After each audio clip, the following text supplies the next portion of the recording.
جن مسلمانوں سے خواہ مخواہ لڑائی کی جاتی ہے ان کو اجازت ہے کہ وہ بھی لڑیں، کیونکہ ان پر ظلم ہو رہا ہے، اور اللہ ان کی مدد کرے گا، وہ یقیناً ان کی مدد پر قادر ہے۔ یہ وہ لوگ ہیں کہ اپنے گھروں سے ناحق نکال دیے گئے، انہوں نے کچھ قصور نہیں کیا،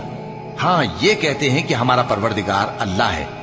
اور اگر اللہ لوگوں کو ایک دوسرے سے نہ ہٹاتا رہتا تو خانقاہیں اور گرجے اور یہودیوں کے عبادت خانے اور مسلمانوں کی مسجدیں جن میں اللہ کا کثرت سے ذکر کیا جاتا ہے گرائی جا چکی ہوتی۔ اور جو شخص اللہ کی مدد کرتا ہے اللہ اس کی ضرور مدد کرتا ہے، بے شک اللہ توانا ہے، غالب ہے۔ یہ وہ لوگ ہیں کہ اگر ہم ان کو ملک میں حکومت دے دیں تو نماز قائم کریں اور زکوٰۃ ادا کریں اور نیک کام کرنے کا حکم دیں اور برے کاموں سے منع کریں،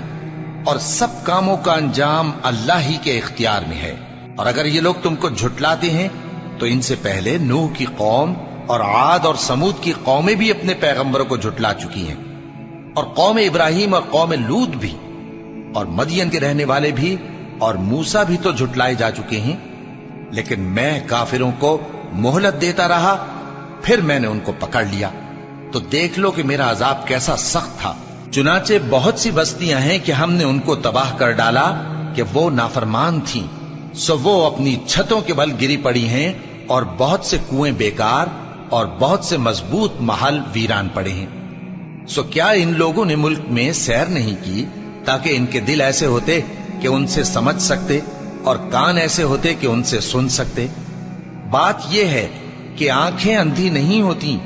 بلکہ دل جو سینوں میں ہیں وہ اندھے ہو جاتے ہیں۔ اور یہ لوگ تم سے عذاب کے لیے جلدی کر رہے ہیں، اور اللہ اپنے وعدے کے خلاف ہرگز نہیں کرے گا۔ اور بے شک تمہارے پروردگار کے نزدیک ایک روز تمہارے حساب کی روح سے 1000 برس کے برابر ہے۔ اور بہت سی بستیاں ہیں کہ میں ان کو مہلت دیتا رہا جبکہ وہ نافرمان تھیں، پھر میں نے ان کو پکڑ لیا اور میری ہی طرف لوٹ کر آنا ہے۔ اے پیغمبر کہہ دو کہ لوگوں میں تو تم کو کھلم کھلا خبردار کرنے والا ہوں، تو جو لوگ ایمان لائے اور کام نیک کیے ان کے لیے بخشش اور عزت کی روزی ہے، اور جن لوگوں نے ہماری آیتوں میں اپنے خیال میں ہمیں عاجز کرنے کے لیے دوڑ دھوپ کی وہ اہل دوزخ ہیں۔ اور ہم نے تم سے پہلے کوئی رسول اور نبی نہیں بھیجا مگر اس کا یہ حال تھا کہ جب وہ کوئی آرزو کرتا تھا تو شیطان اس کی آرزو میں وسوسہ ڈال دیتا تھا، تو جو وسوسہ شیطان ڈالتا ہے اللہ اس کو دور کر دیتا ہے،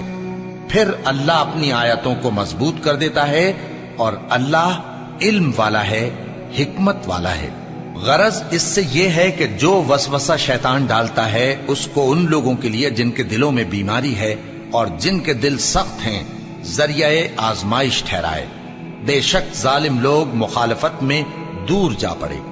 اور یہ بھی غرض ہے کہ جن لوگوں کو علم عطا ہوا ہے وہ جان لیں کہ وہ یعنی وحی تمہارے پروردگار کی طرف سے حق ہے،